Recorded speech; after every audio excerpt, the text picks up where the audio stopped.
In one day, over 23,000 casualties in a war that was never the same again. But what if I told you, Antietam wasn't just a battle, it was a calculated move to change the fate of millions.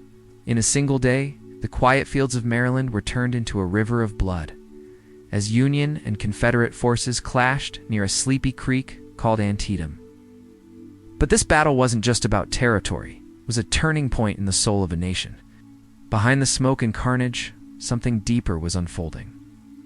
Lincoln had the Emancipation Proclamation in his pocket, waiting. He needed a victory to unleash it, and Antietam gave it to him. But at what cost? What really happened in the cornfields, the sunken road, and on Burnside's bridge? From then to now, reveals the forgotten horrors, the decisions made in whispers, and the myths that still cloud that day. This isn't the story they taught you in textbooks. It's the one they were afraid to.